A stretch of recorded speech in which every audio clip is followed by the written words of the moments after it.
सर्वांना हरिओम.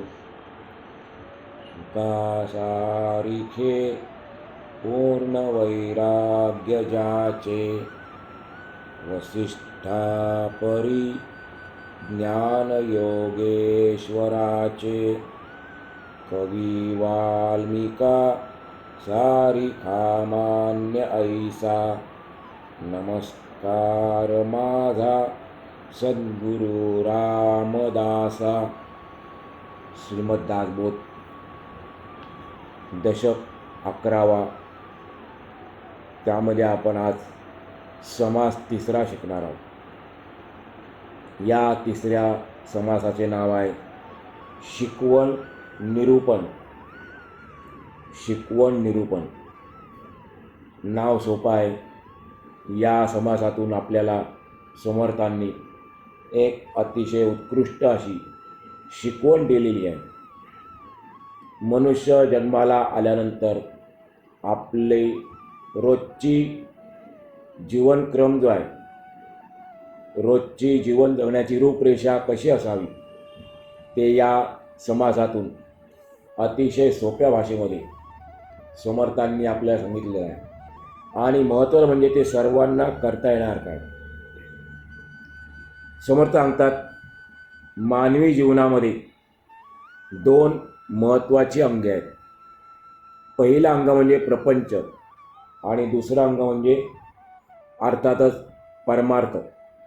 दोन्ही अंगांची समतोल वाढ होण्यासाठी जीवनाचे सौंदर्य साठवलेले आहे.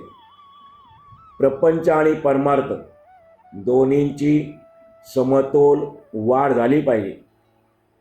दोन्हींचा समतोल उत्कर्ष झाला पाहिजे, तरच जीवनाचे सौंदर्य साठवलेले आहे. सुंदर जीवनच यशस्वी जीवन होय. आपलं जीवन यशस्वी बनण्याकरता आपण सर्वप्रथम ते सुंदर केलं पाहिजे. जीवनामध्ये सौंदर्य निर्माण होण्यासाठी त्यास सुंदर घाट देणे जरूर असते. ज्याप्रमाणे एखाद्या भांड्याला घाट असतो, त्या घाटावरनं त्या भांड्याचं सौंदर्य वाढतं, तसं जीवनामध्ये सौंदर्य प्राप्त होण्याकरता आपण त्याला घाट देणे, सुंदर घाट देणे आवश्यक असते. जीवनास आपल्याला हवा तसा घाट देण्यासाठी शिस्त लागते. टप्प्याटप्प्याने आपल्याला आपलं जीवन सुंदर करता येईल. जीवनाला घाट देण्याकरता, पाहिजे तसा चांगला सुंदर घाट देण्याकरता शिस्त लागते. नियम पाळल्याशिवाय शिस्त लागत नाही. आळस टाकल्याशिवाय शिस्त आणि नियम पाळता येत नाही. म्हणून आळस सोडून प्रत्येकाने नियम पाळावे. नियम पाळून शिस्त शिकावी आणि शिस्तीने वागून जीवनाला मनोहर सुंदर असा घाट द्यावा, असा श्री समर्थ माऊलींचा आग्रह आहे. सामान्य माणसाने आपल्या जीवनाला सुंदर वळण कसे द्यावे हे सांगण्यासाठी समर्थांनी माणसाच्या दिनक्रमाची एक रूपरेषा सांगितली आहे. सकाळी उठल्यापासून आपण कोणकोणत्या गोष्टी करायला पाहिजेत, आपला दिनक्रम कसा असला पाहिजे ते समर्थ आपल्याला सांगतात. पहिली गोष्ट म्हणजे जीवन यशस्वी होण्यासाठी प्रपंच आणि परमार्थ दोन्ही पाहिजे. जीवनामध्ये प्रपंचाबरोबर परमार्थ देखील हवा. नुसता प्रपंच किंवा नुसता परमार्थ आपल्याला योग्य मार्गाने घेऊन जाणार नाही. म्हणून जीवन यशस्वी होण्यासाठी प्रपंच आणि परमार्थ दोन्ही पाहिजे. आळसाने जीवनाची नासाडी होते. आळसासारखा शत्रू नाही. सकाळी लवकर उठावे आणि काय करायचं, सकाळी लवकर उठून आत्मचिंतन करावे. सकाळी लवकर उठून पाठांतर करावे.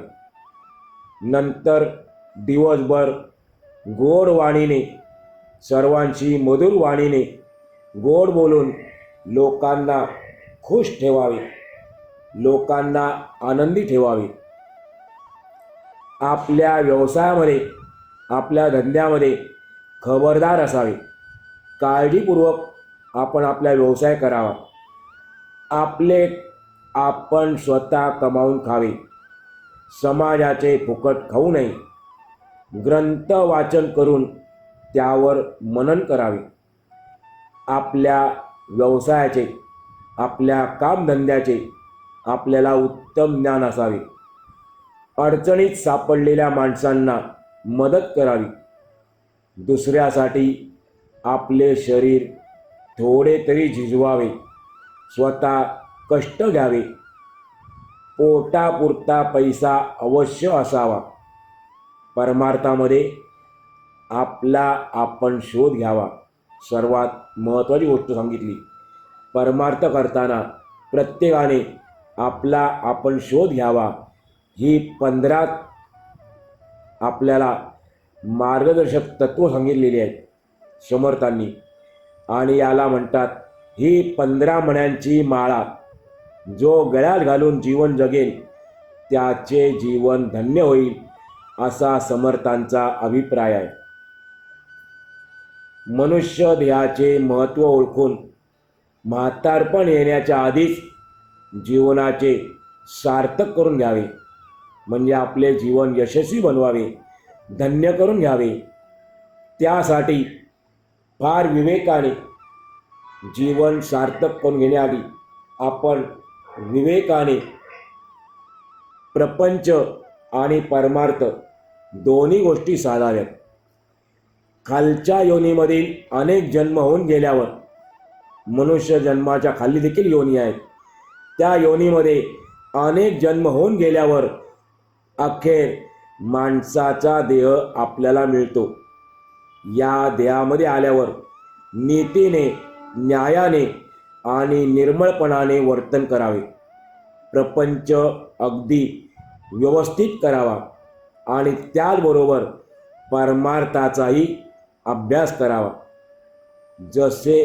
असे जर वागले, प्रपंच आणि परमार्थ दोन्ही व्यवस्थित केला, तर इहलोक आणि परलोक या दोन्ही ठिकाणी मनुष्याला यश मिळते. माणसाचे आयुष्य 100 वर्षे आहे असे समजतात, पण त्यापैकी बालपणीचा काळ अज्ञानात जातो. तरुणपणाचा काळ विषय सुखामध्ये किंवा इंद्रिय सुख भोगण्यात खर्च होतो आणि म्हातारपणी अनेक प्रकारचे रोग शरीराला पीडा देतात, दुःख देतात. माणसाला पूर्वकर्माचे भोग भोगावेच लागतात आणि अशा रीतीने बाल्यावस्था, तारुण्यावस्था आणि वृद्धावस्था या प्रपंचासाठीच खर्ची पडते, थोडक्यात वाया जाते. म्हणून भगवंताच्या दर्शनाचा योग येण्याची संधीच सापडत नाही. जीवनामध्ये नाना तऱ्हेचे प्रसंग येतात. दैवी आपत्ती, विफलता, काळजी, अन्न वस्त्राची कमतरता, शरीरावरील प्रेमापायी होणारे दुःख इत्यादी अनेक प्रकारच्या प्रसंगांना तोंड देता देता आयुष्य नकळत संपून जाते. कधी संपून जाते काही कळत नाही. माणसे सारखी मरत असतात. वडील माणसे जातात हे प्रत्यक्ष दिसते. हे सगळे माहीत असताना सुद्धा कशाची शाश्वती मानता येत नाही. कोणती गोष्ट या जगामध्ये शाश्वत आहे, कायम आहे असे आपल्याला सांगता येत नाही, किंबहुना नाहीच. समजा घराला आग लागली आहे. अशा पेटलेल्या घरामध्ये जर कोणी शांतपणे झोपून राहिला तर त्याला कोणीही शहाणा किंवा चांगला म्हणणार नाही. कारण का? कारण तो आपणहून स्वतःहून आपला घात करून घेतो. जीवनामध्ये पुण्यमार्ग सगळा बुडाला आणि पाप मात्र खूप साठवून ठेवले तर मृत्यूनंतर सोसावा लागणारा यमयातनांचा हिसका मोठा कठीण असतो. म्हणून माणसाने अशा प्रकारे वागू नये. जीवनामध्ये फार विचाराने वागावे आणि प्रपंच व परमार्थ दोन्ही उत्तम प्रकारे साधावे. आळसाचे भयंकर वाईट परिणाम असतात. आळसाचे भयंकर वाईट परिणाम दिसून येतात. जीवनामध्ये आळसाचा परिणाम अगदी ताबडतोब दिसतो. माणूस सुस्त होऊन निद्राधीन होतो. म्हणजे आळसामुळे माणसाला सुस्ती येते आणि तो झोपेच्या अधीन जातो. आळशी माणसांना झोप अत्यंत सुखाची वाटते. झोपेमध्ये त्याला परमानंद वाटतो. आरंभी उद्योग करताना कष्ट होतात हे खरे. सुरुवातीला आपल्याला कोणतेही कार्य करताना, कोणताही उद्योगधंदा करताना दुःख होतं, कष्ट होतात हे खरे. पण त्याचे सुख पुढे कालांतराने मिळतेच. उद्योगी माणूस म्हणजे जो प्रयत्नशील माणूस आहे, तो चांगले खातो, पितो आणि सुखाने जगतो. आळस उत्साहाला मारक आहे. आळस मनुष्याचे फार नुकसान करतो. आळस प्रयत्न पूर्णपणे नाहीसा करतो. आळसाने दुर्भाग्याच्या खुणा, दुर्दैवीपणाची चिन्हे प्रगट होतात. म्हणून माणसाने आपल्या जीवनामध्ये आळसाला थारा देऊ नये. माणूस आळशी नसेल, जर माणूस आळशी नसेल तरच त्याला वैभव, ऐश्वर्य प्राप्त होते, लक्ष्मी प्राप्त होते आणि प्रपंचात व परमार्थात जीवाला समाधान लाभते. प्रयत्नशील माणसाला, उद्योगी माणसाला प्रपंचात आणि परमार्थामध्ये सुद्धा समाधान लाभते. सामान्य माणसाने आपले जीवन यशस्वी होण्यासाठी कसे वागावे याबद्दल समर्थ आपल्याला अत्यंत सोप्या भाषेत सांगतात. समर्थ म्हणतात, आळस टाकून प्रयत्न करावा हेच खरे, पण तो कोणता प्रयत्न करावा ते माहीत नसल्याकारणाने तुम्हाला सांगतो. प्रयत्न तर केलाच पाहिजे. मनुष्य प्रयत्न करतोही, पण कोणता प्रयत्न करावा ते आपल्याला माहीत नसल्याकारणाने समर्थ सांगतात. पहिली गोष्ट म्हणजे सकाळी लवकर उठावे, काहीतरी पाठांतर करावे. स्तोत्र असेल ते स्तोत्राचं पठण करावं. ते झाल्यानंतर आपल्याला जसे शक्य असेल त्या पद्धतीने, त्याप्रमाणे भगवंताचे नामस्मरण करावे. नंतर मग स्वच्छ पाण्याने हातपाय धुवावे आणि आचमन करावे. म्हणजे भगवंताचे नामस्मरण करण्यासाठी स्नान केलं पाहिजे, हातपाय धुतले पाहिजे, आचमन केलं पाहिजे असं बंधन नाही. केलं तर चांगलंच आहे, परंतु न करता सुद्धा आपण भगवंताच्या नामाने पवित्र होऊ शकतो, नवे होतो. स्नान केल्याने, हातपाय धुतल्याने, आचमन केल्याने शरीर शुद्ध होते, शरीर पवित्र होते. पण भगवंताच्या नामाने शरीर आणि मन दोन्ही पवित्र होते. तर भगवंताचे नामस्मरण झाल्यानंतर हातपाय स्वच्छ पाण्याने धुवावे, आचमन करावे, मग दात घासावे, प्रातस्नान करावे. स्नान कधी करायचं याची पण वेळ आहे. पहाटेच्या वेळी सूर्योदयापूर्वी स्नान करावे असं सांगितलं जातं. ज्याला आपण रामप्रहर म्हणतो, ब्राह्ममुहूर्त म्हणतो, त्यावेळेला प्रातस्नान करावे. त्यानंतर संध्या करावी. संध्याकाळ ब्राह्मणांची असते असं नाही, संध्या कोणी करू शकतो. नंतर पितृतर्पण करावे, पितरांना तर्पण करावे, देवाची पूजा करावी आणि यथासांग वैश्यदेव करावा. अग्नीला आहुती द्यावी, अग्निहोत्र म्हणतात त्याला, वैश्यदेव करावा.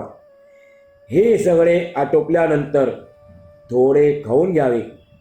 आपल्या भाषेत थोडा नाश्ता करावा, मग प्रपंचाच्या उद्योगाला सुरुवात करावी.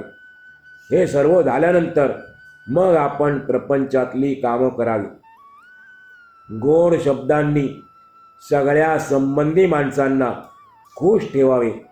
संबंधी म्हणजे आपल्या संपर्कात जे येतील त्या सर्वांना अतिशय मधुर वाणीने गोड शब्दांनी आनंदी ठेवावे, खुश ठेवावे. प्रत्येकाने स्वतःच्या व्यवसायामध्ये अगदी खबरदारीने, काळजीपूर्वक, सावधानतेने वागावे. बेसावधपणे वागले तर प्रसंगी एखादे लहान पोर देखील आपल्याला फसवून जाते. जो माणूस चुकतो, फसतो, वस्तू विसरतो किंवा हरवतो आणि आठवण झाली की तळमळ करतो, त्याला यश येणे कठीण होते. यश कोणाला मिळत नाही. समर्थ सांगतात, जो माणूस चुकतो, फसतो, वस्तू विसरतो किंवा हरवतो आणि आठवण झाली की तळमळ करतो, अशा माणसाला यश मिळणे कठीण होते. आळसाचा आणि गैरसावधपणाचा असा प्रत्यक्ष अनुभव येतो. म्हणून माणसाने आपल्या व्यवसायामध्ये नेहमी सावधगिरीने वागावे. तेथे आपले मन एकाग्रपणे गुंतवावे. अशा उत्तम रीतीने व्यवसाय करून, दिवसभर कामधंदा करून घरी आल्यानंतर मग आपल्याला जेवण गोड लागते. माणसाने मनन करून विचारांची वाढ करावी. जे श्रवण केलेलं आहे त्याचं मनन करावं, चिंतन करावं आणि अशा रीतीने सद्विचारांची वाढ करावी. दुसऱ्यासाठी थोडे तरी आपले शरीर कष्ट व्हावे आणि महत्त्व म्हणजे भगवंतावर भरोसा ठेवून जगामध्ये वागावे. असे जो वागतो त्याचे जीवन सर्वांगाने पूर्ण बनते. जेवण झाल्यावर थोडे वाचन करावे. नुसते वाचन नाही करायचे, थोडी चर्चा करावी आणि मग एकीकडे एकटे बसून निरनिराळ्या ग्रंथांचा नीट अभ्यास करावा. असं केल्याने काय होईल? समर्थ सांगतात, अशा रीतीने मनुष्य वागला की तो शहाणा होतो, नाहीतर तो मूर्खच राहतो. म्हणून शहाणे होण्याकरता थोडे तरी वाचन करावे, निरनिराळ्या ग्रंथांचा नीट अभ्यास करावा. लोकांनी ऐश्वर्य भोगावे आणि आपण ते लाचारीने नुसते बघावे, असा प्रसंग मूर्ख माणसांवर येतो. आपल्या आयुष्याचा कोणताही क्षण वाया जाऊ न देणे हे भाग्याचे लक्षण आहे. भाग्याची व्याख्या कमीत कमी शब्दात सोप्या भाषेत सांगितली. आपल्या आयुष्याचा कोणताही क्षण वाया जाऊ न देणे हे भाग्याचे लक्षण आहे. प्रपंचाचा जो व्यवसाय आपण करतो त्याचे उत्तम ज्ञान आपल्याला असलेच पाहिजे. काहीतरी कमवावे आणि मग आपण जेवावे. कोणाचेही कधीही फुकट खाऊ नये. अडचणीत सापडलेल्या लोकांना मदत करून त्यांची अडचण दूर करावी. कोणत्या तरी चांगल्या कार्यासाठी आपल्या देहाला कष्ट करायला लावावे. थोडी धर्मचर्चा करावी, पुराण ऐकावी, हरिकथा ऐकावी किंवा निरूपण ऐकावे. प्रपंच आणि परमार्थ मिळून आयुष्याचा एकही क्षण फुकट जाऊ देऊ नये. अशा रीतीने जीवनामध्ये सर्व बाजूंनी जो अतिशय सावधपणे वागतो त्याच्यावर दुःख करण्याचा प्रसंग येत नाही. असा मनुष्य विवेकाच्या सारासार विचाराच्या जोरावर देहबुद्धी किंवा स्वार्थ सोडून देतो. आपल्या देहासकट सारे दृश्य भगवंताच्या मालकीचे आहे अशा ठाम निश्चयाने जो वागतो त्याच्या दुःखाचे मूळच उपटले जाते. किती सोपं सांगितलेलं आहे. आपल्या जीवनातून दुःखाचं मूळ उपटलं जावं असं वाटत असेल तर काय केलं पाहिजे? आपल्या देहासकट सारे दृश्य जगत भगवंताच्या मालकीचे आहे अशा ठाम निश्चयाने जर आपण वागलो तर आपले दुःखाचे मूळच नाहीसे होते. खरं तर आपण विश्वस्त आहोत. भगवंताने आपल्याला शरीर दिलेलं आहे, आपण त्याचे विश्वस्त आहोत, ट्रस्टी आहोत. या हेतूने आपण जीवन जगलं पाहिजे.